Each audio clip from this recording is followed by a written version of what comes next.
La façon dont vous parlez à votre femme lorsqu'elle est enceinte détermine l'attitude de l'enfant lorsque celui-ci naît. Et la façon dont vous vous communiquez dans le foyer entre hommes et femmes, évidemment, détermine l'attitude de votre fils. Madame Malan, encore une fois, merci d'être là. Nous continuons cet intéressant échange avec vous.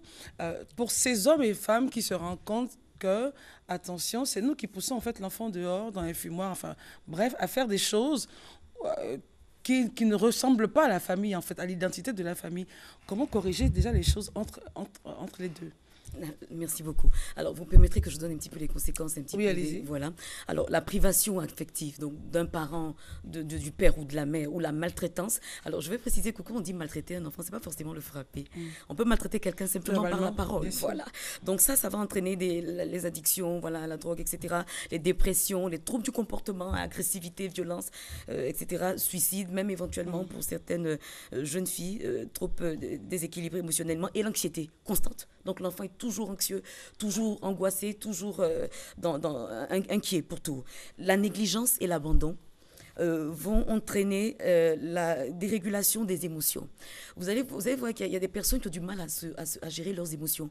Pour un rien qui pique des colères, et ça les suit même à l'âge adulte dans les entreprises, mais qui s'énervent mais pour des riens et qui peuvent vous insulter. Alors ça, en général, pas dans tous les cas forcément, mais quand vous allez rechercher dans l'enfance de cette personne, vous allez vous rendre compte que soit il a été négligé par ses parents, ou il a été abandonné par sa mère dans le foyer. Wow. Et ça agit directement sur la gestion de ces émotions. Il ne peut pas se calmer, il peut pas se maîtriser. Et ça agit également sur la capacité attentive et sur l'apprentissage. Donc, quelqu'un qui a été négligé par sa mère ou son père, ou qui a été abandonné, c'est un enfant qui aura du mal à se concentrer, à être attentionné sur un sujet principal, et également aura du mal à apprendre, parce que le stress bloque l'apprentissage. Voyez ? Également, les paroles blessantes entraînent l'altération des zones qui participent à la compréhension du langage. C'est pour ça que si vous laissez votre enfant à la maison, je vous assure qu'aujourd'hui, mon plaidoyer, c'est que les femmes restent à la maison, si c'est possible, au moins 1 an, pour s'occuper de leurs enfants. Mais dans l'idéal, ce serait que les femmes soient à la maison et qu'elles puissent élever leurs enfants de 0 jusqu'à 7 ans. Parce que c'est là que le cerveau se développe, Elle reste à la maison. Et qu'il arrive à maturation. Ça entraîne beaucoup de choses, hein. C'est sûr. Ça entraîne beaucoup de choses. Forcément, il y a une volonté politique derrière. Voilà, c'est clair. Mais c'est un vœu, voilà.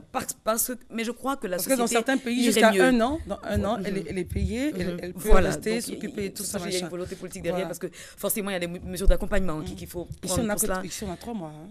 Voilà, que 3 mois. Et c'est très, très peu, parce que le cerveau de l'enfant se développe jusqu'à 7 ans. Mais rassurez-vous, la maturité totale vient à 25 ans. Mais entre 0 et 7 ans, c'est là que tout, je veux dire, se forge. Donc, tout ce qui va faire à partir de 12 ans, c'est entre 0 et 7 ans que vous l'aurez bâti dans l'ignorance. Alors, je parlais des paroles blessantes, rendent difficile la compréhension et le langage. Vous avez un enfant, pour lui expliquer une leçon, il faut mettre 2 heures pour qu'il comprenne le calcul mental.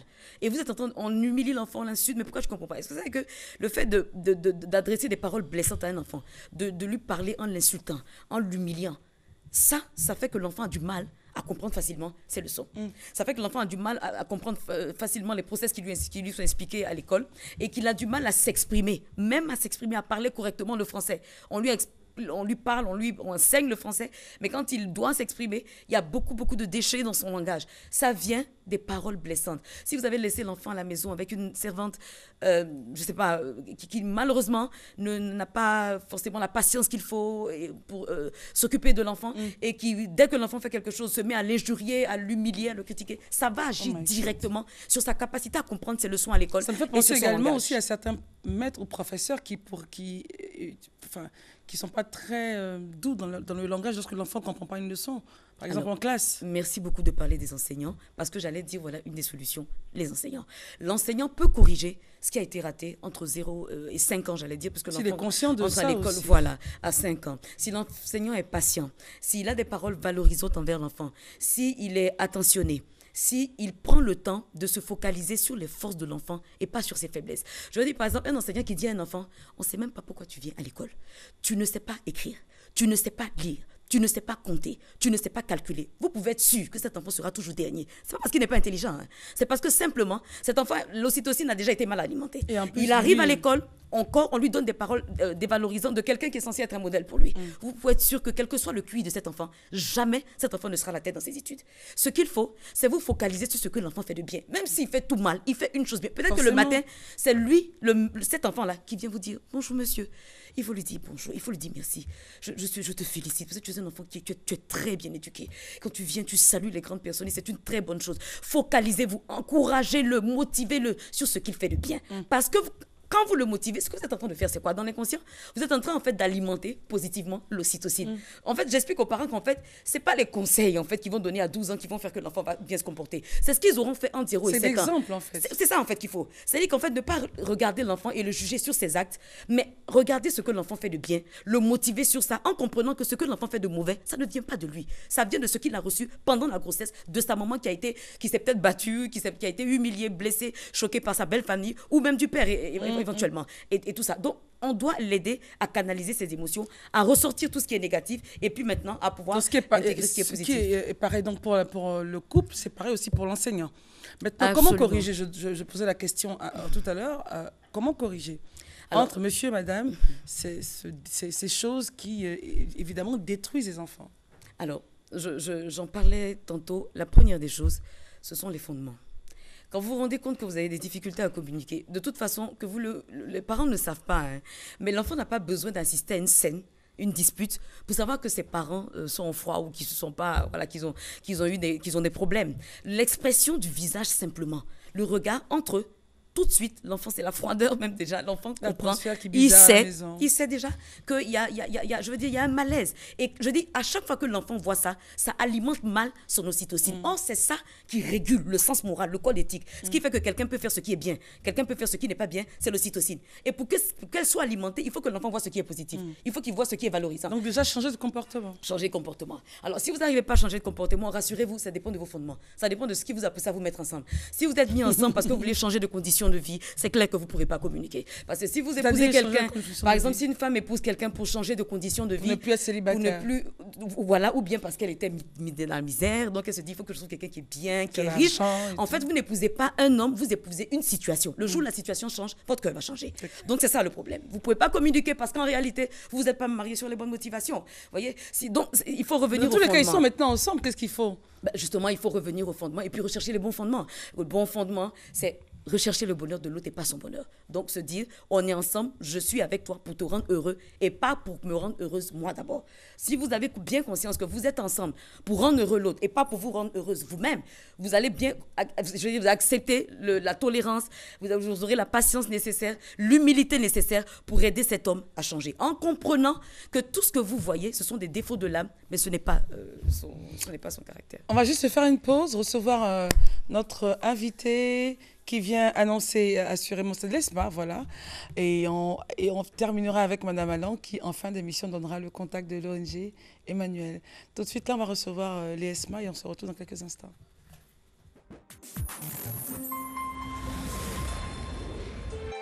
RTI 1, la chaîne qui rassemble. La RTI rappelle que des espaces de diffusion de spots sont ouverts sur ces antennes à l'intention des communautés religieuses pour la promotion de leurs activités. Cette mesure, en vigueur depuis le 18 janvier dernier, est conforme aux décisions du Conseil des ministres relatives à l'accès des groupes sociaux aux médias publics et privés. Pour toute information, prendre contact avec les agences de RTI Publicité de Plateau Vallon, Plateau Radio Côte d'Ivoire, Boaké RTI Boaké, San Pedro Centre Culturel. Infoline 22 40 12 50.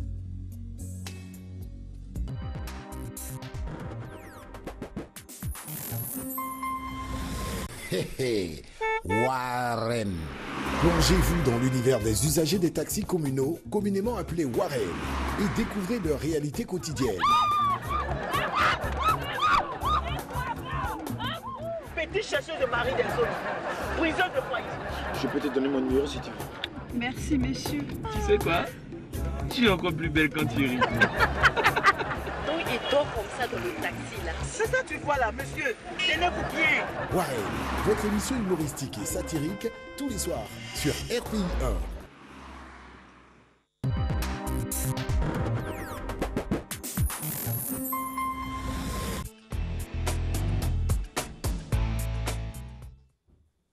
Voilà, monsieur Amand, des Amours, bonjour. Bonjour, madame. C'est toujours le test d'entrée. Et début effectif des cours à l'ESMA. Bien entendu, je voudrais dire bonjour à tous les Ivoiriens, à tous les téléspectateurs. Et dire merci déjà à toutes les personnes qui ont participé à la première session du test d'entrée à l'école de spécialité multimédia d'Abidjan.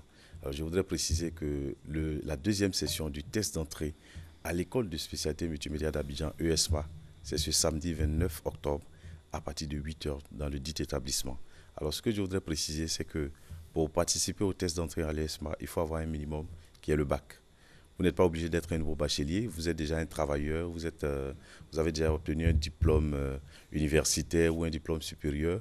Vous rendrez à l'école de spécialité multimédia d'Abidjan, muni de votre dernier diplôme justement, de votre carte nationale d'identité, de votre carte d'étudiant, et vous allez pour vous inscrire.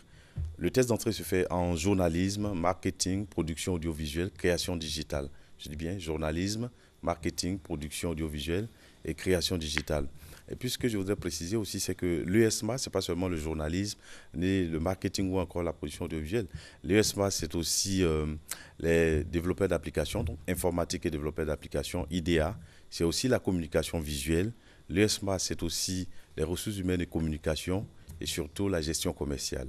Alors ce qu'il faut dire, c'est que tous les bacheliers de cette année, toutes les personnes, tous les élèves qui ont eu le bac cette année déjà, on les a déjà félicités. Nous leur demandons de se rendre sur la plateforme du ministère et d'opérer leur choix de filière en choisissant bien sûr l'école de spécialité multimédia d'Abidjan.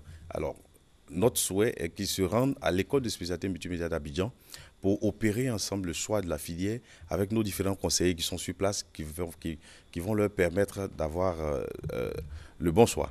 Mais si ce n'est pas possible de venir, pour ceux qui sont à l'intérieur du pays ou encore ceux qui sont loin de la Riviera, vous allez sur la plateforme du ministère et vous opérez le choix de votre filière, soit en communication visuelle, vous pouvez l'opérer aussi en informatique développeur d'application, en marketing ou encore en gestion commerciale ou ressources humaines. Et puis pour terminer, je voudrais préciser que le début effectif depuis le 3 octobre, donc c'est la rentrée à l'ESMA. Nous avons suivi bien sûr les recommandations de notre ministère de tutelle, mais le début effectif des cours pour tous les étudiants de l'ESMA, c'est bien sûr le 2 novembre. Je dis bien, le début effectif des cours, c'est le 2 novembre. Et c'est pour ça que nous voudrions encore demander à toutes les personnes qui voudraient participer au test de se rendre à l'ESMA pour concrétiser leur inscription. Et toutes les personnes qui étaient inscrites et qui n'ont pas pu être présentes à la première session, c'est le moment de venir se rattraper parce que dès que nous avons commencé, nous ne pourrons pas faire marche arrière. À partir du 2 novembre, les cours commencent effectivement et nous n'aurons plus la possibilité de rattraper ça. Alors donc je conclue pour dire que le test d'entrée, la deuxième session, deuxième et dernière session du test d'entrée à l'école de spécialité multimédia d'Abidjan en journalisme, marketing, production audiovisuelle et en création digitale, c'est bien sûr ce samedi 29 octobre à partir de 8h à l'école de spécialité multimédia d'Abidjan, à la Riviera. Et le début effectif des cours, c'est bien sûr le 2 novembre, c'est-à-dire juste après la deuxième session du test. Le test s'adresse à toutes ces personnes qui étaient inscrites et celles qui ne sont pas encore inscrites. Nous sommes situés à la Riviera, en face de Sainte-Famille. Riviera de Sainte-Famille, rue Alpha Blondy. Je dis bien Riviera de Sainte-Famille, rue Alpha Blondy. Et n'oubliez surtout pas que vous pouvez nous joindre au 47 38 18 04. 47 04 76 02, je reprends. Nous sommes joignables au 47 38 18 04 et au 47 04 76 02. Merci et puis beaucoup. madame, je voudrais terminer pour dire que rapidement, nous souhaiterons vous recevoir à l'ESMA avec vos nièces et vos neveux, tout ça pour qu'ils viennent aussi se former. C'est important. L'ESMA, l'école qui professionnalise votre talent. Merci beaucoup. Et excellente journée à vous. Merci à vous également. On repart avec madame Christelle Malon le temps que Anka Couléon puisse s'installer, la belle Anka qui nous parlera aujourd'hui pour ce temps d'antenne, pour la fin de ce temps d'antenne de l'importance du démaquillage. Pendant ce temps, on revient donc sur ces couples-là qui aimeraient donc corriger les erreurs. Bon, on a parlé des fondements. Une fois que le fondement, on se rend compte que je l'ai épousé parce que je voulais sortir de la pauvreté, ou je ne l'aimais pas, mais mes parents m'ont forcé. Enfin bref, je me suis retrouvée là parce que simplement pour des raisons autres. Et on voit que les enfants sont en train de partir un peu à gauche et tout. Il faut se dire, enfin, il faut trouver quelque chose dans l'autre qui nous permette de rester, en fait. C'est ça? Alors, absolument. Donc, la première des choses, comme je dis, voir les fondements. Ensuite, ne pas s'attacher aux défauts de mon conjoint, considérant que les défauts, ce sont des défauts de l'âme, en fait, voyez. Par rapport à mon éducation, si j'ai été trop humiliée, maltraitée, etc., mon âme va être déformée. Mais ça se corrige. Par la grâce de Dieu, ce sont des choses qui se corrigent. Ce qui est important, c'est de regarder le don. Donc, le potentiel qui est dans l'être, qui est parfait et qui ne change pas. Ensuite, par rapport à l'enfant, il faut éviter d'éduquer l'enfant dans la peur. Donc, si je te dis, si tu n'arrêtes pas, je te frappe et ton sang va verser. Ça, ce sont des choses qu'il ne faut pas faire. Parce que déjà, il y a une hormone en l'enfant qui est comme le centre de peur et qui déclenche des hormones par rapport à cela. Donc, c'est pour ça que quelquefois, vous mettez la main sur la poitrine de votre enfant, vous vous rendez compte que son cœur bat vite. Pourtant, il n'y a rien qui l'effraie normalement. C'est parce qu'il y a déjà ça en lui. Alors, si vous rajoutez encore avec des menaces, etc., la peur va le fragiliser, va fragiliser le cerveau. Et vous allez voir qu'à l'école, il aura du mal à retenir facilement et à apprendre facilement. La troisième des choses, c'est qu'il faut sélectionner ce que votre enfant voit. Parce que ce que vous faites, ça dépend de ce que vous voyez. Ce n'est pas ce que vous avez envie de faire que vous faites. C'est ce que vous avez vu pendant longtemps que vous faites. Si vous aviez une mère qui était endettée, que vous le vouliez ou pas, vous risquez de finir endetté. Donc, il faut sélectionner ce que l'enfant voit et ce qu'il entend. Si vous commencez très tôt, entre 0 et 7 ans, comme je dis, c'est l'âge délicat, je veux dire, lire des histoires les soirs de dragons, de sorcières, de loups qui dévorent. Franchement. Ça, c'est une éducation dans la peur. C'est clair, hein? Et c'est mal alimenter l'ocytocine. Également, si vous laissez votre enfant regarder des films d'horreur ou des dessins animés même où il y a plein de, je veux dire, de dragons. Enfin, oui, je dis dragons parce que c'est ça qui fait peur, ou tout ce qu'on peut imaginer de donc, du coup, d'effrayant. le pauvre. Voilà, ça aussi, c'est une forme d'éducation dans la peur. C'est pour ça que je disais que c'était important qu'il y ait au moins la maman qui soit là, éventuellement. Parce que quand vous laissez l'enfant à la maison, vous ne maîtrisez pas. On va négocier, ça, je veux dire, ça va peut-être se négocier. Mais vous allez voir que ça va améliorer la société. Mais évidemment, dans certains pays où ça se fait, où la maman a 1 an pour s'occuper de son enfant, il y a pas mal de choses qui ont changé. Absolument. On va faire juste une pause, madame, maintenant, pour parler à... Mon Dieu, c'est sublimissime, bellissime. Anka, hello, how are you? Tu vas bien? Ça va bien. Toute ça belle. Va. Merci. Tu es toute belle parce que tu te démaquilles, en fait. Exactement, exactement. Aujourd'hui, nous allons parler du démaquillage. Pourquoi se démaquiller? Qu'est-ce que le démaquillage? Et avec quoi se démaquiller? Et avec quoi se démaquiller? Se démaquiller est important parce que se démaquiller fait partie même des gestes quotidiens. C'est-à-dire, c'est un fondamental même de notre mise en beauté. Sans démaquillage, le maquillage en lui-même ne passera pas. Et la peau vieillit. La peau vieillit. Et il faut savoir que se démaquiller, ce n'est pas seulement enlever, ôter le maquillage, c'est aussi nettoyer en profondeur la peau. Enlever les impuretés de la journée, l'excès de sébum. Et puis être soi-même, en fait. Être soi-même, être fraîche, être naturelle. Voilà. Donc, il existe différents types de démaquillants, pardon. Vous avez les démaquillants en lait, en lingette, en eau micellaire et même en huile. Voilà. Qu'est-ce qui est conseillé selon les types de peau? C'est selon les types de peau, mais moi je dis toujours c'est selon l'environnement de la femme, c'est-à-dire son quotidien, ses habitudes, son train de vie, je dirais. Et aussi, il ne faut pas négliger l'aspect budget. Voilà, l'aspect budgétaire. Donc, certaines femmes vont opter pour le démaquillant en lait, d'autres pour les démaquillants en lingette, ou bien même pour des huiles ou des petites crèmes qu'elles vont utiliser pour se démaquiller. Ce qu'il faut noter aussi, c'est qu'on se démaquille les soirs. Voilà, il faut se démaquiller les soirs et avant d'aller sous la douche. Voilà, c'est pas voilà, je me démaquille et après, non. On va me laver. Voilà, non. On se démaquille le soir après être entré et tout, mais avant d'aller sous la douche. Et aussi, lorsqu'on revient d'une soirée, on a été à un concert, à un gala, évidemment, un dîner. c'est pour évidemment, oui, pour des questions d'hygiène aussi, parce qu'après, les têtes d'oreiller seront remplies de tout ce qui est maquillage et accessoires de beauté. Donc, il faut se démaquiller après une soirée où on s'est vraiment préparé pour être très belle, pour être... On a mis des tonnes de maquillage. Voilà, il faut se démaquiller. Okay. Et la petite astuce que je vais donner aujourd'hui, c'est qu'il existe des démaquillants naturels, comme l'huile de coco. Beaucoup ne le savent pas, mais vous pouvez vous démaquiller avec de l'huile de coco ou de l'huile d'olive et pourquoi pas de la vaseline. Ok. Voilà. C'est bien ça, la vaseline. Oui, c'est bien. Il faut appliquer juste une noisette dans le visage, masser assez. Voilà, il faut faire des petits mouvements circulaires et ensuite prendre un coton que vous allez repasser dans le maquillage, dans le visage, avant d'aller sous la douche. Pareil avec l'huile de coco, pareil avec l'huile d'olive. Je regardais en fait la délimitation du nez, le petit secret. Merci Anka, merci d'être venue. C'est moi. Alors on a quelques petites minutes, il nous reste 3 minutes, je dis tout 4 minutes, avec Madame Malan. Alors au total, On a dit il faut changer beaucoup de choses, surtout dans les conversations entre parents. Et bon, pour l'instant, en Côte d'Ivoire, les parents n'ont que 3 mois, les femmes n'ont que 3 mois. C'est soit les mamans, les grandes-mères qui prennent le relais jusqu'à ce que la maman arrive. Mais déjà, entre monsieur et madame, il y a un gros travail à faire. Il y a un effort incroyable à faire. De pardon, d'acceptation et puis de tolérance. Absolument. Qui sont indispensables à la réussite de l'enfant. Voyez-vous, les indicateurs qui permettent de déterminer la réussite ou pas d'un individu, ce n'est pas le QI, c'est la motivation, le courage, l'endurance. Et tout ça est déterminé par le taux d'ocytocine. Une famille joyeuse donne des enfants... Voilà. Donc, ce qui est essentiel, c'est de protéger la relation mère-enfant depuis la grossesse.